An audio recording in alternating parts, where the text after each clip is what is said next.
नाज़रीन, नसीराबाद में ज़रई पानी की खोट खिलाफ जीए सिंध महाज़ के चेयरमैन रियाज़ चांडियो की अगवाणी में इंडस बाईपास से एहतजाजी मुज़ाहिरो करे धरणो हयो वियो आहे।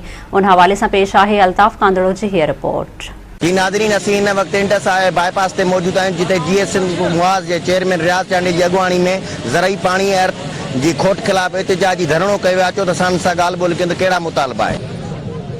हिकिड़ो ई जमहूरी ऐं कानूनी घुर आहे तो सिंधु दरिया में पानी मौजूद है। इहा त तारीख़ आहे त 1945 खां वठी 1991 जी पानी ठाह जी पंजाब भनकड़ी कंदो आयो आहे, पर कुदरत बाझारी थी आहे। जॾहिं इंडस रिवर सिस्टम में पानी मौजूद आहे, जॾहिं गुड्डू बराज ते पानी आहे, सखर ऐं कोठड़ी बराज ते पानी आहे, पर ही नाहक आहे त 13 सालनि खां हथरादू पीपल्स पार्टी पानी जी खोट अर्थर बिराज थी तो रेगुलेटर तो हाली ॾिसंदो 3 दरवाजा आहिनि, 3 दरवाजनि में 2 में पानी हले तो 3 दरवाजो नथो हले। तो मां इंजीनियर साहब सां ॻाल्हायो, मां साईं हे 3 दरवाजो हेठा हुतां जे माण्हू वेठा आहिनि, पैसा वठी 10,000 वठी चवंदा 10,000 जो त असां दरवाजो मथे पऊं। त 3 ॾींहं वठी मां इंजीनियर साहब सां राब्ते में आहियां, पर इंजीनियर साहब चयो मां चवां थो दरवाजो मथे नथो थिए। उतां जो हमरा चवंदा बाबा पैसा ॾियो। हाणे ग़रीब माण्हू हिन दौर में पैसा एॾो मसइलो आहे, माण्हू पंहिंजे जियापे लाइ बेज़ार थी वियो आहे, त माण्हू चवंदा त पैसा ॾियो। इन लाइ ही असां रियाज़ साहब सां जेको पुरअमन धरणो आहे इंशाअल्लाह इहो जारी रहंदो जेसिताईं उहो दरवाजो अर्थर वारो दरवाजो मथे नथो अचे, उतो पानी नथो अचे।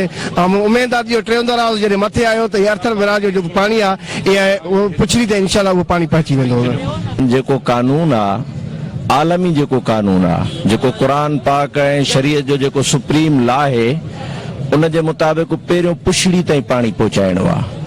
पुछड़ी वारा पीअनि, पोइ मथे जेको आहे उन्हनि खे जेको आहे अख़्तियार आहे त हू पंहिंजा दरवाज़ा लाहिनि या बंदि करनि जेके उन्हनि जा टेल टंडेल आहिनि।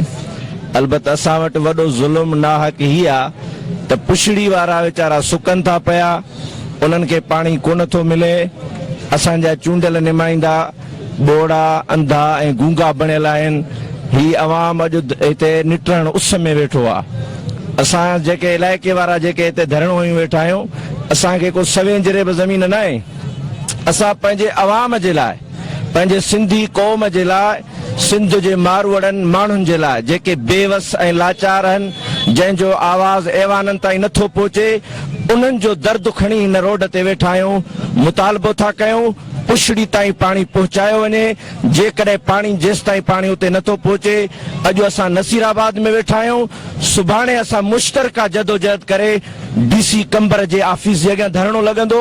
इहो मौक़िफ़ आहे त ही पानी जेको सिंध जी में पानी जी खोट आहे, इहो असांजो हक़ आहे। असांखे असांजो पानी ॾिनो वञे। जॾहिं त सखर बैराज जलथल थो वहे, जॾहिं त गुड्डू बैराज जलथल थो वहे, त पोइ सिंध सां एतिरी ॿियाई छो?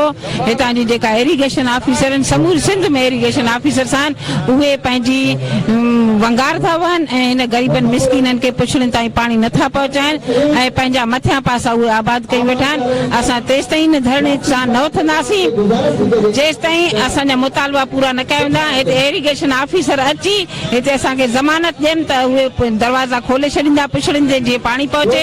असांजे एहतियात जो दाइरो तेसिताईं क़ाइमु रहंदो ऐं असां पोइ केतिरा बि ॾींहं हले त असां इहो एहतियात जारी रखंदासीं जेसिताईं असांजा मुतालबा पूरा न कया वेंदा ऐं इन आबादकारनि खे उन्हनि जो पानी न मिलंदो।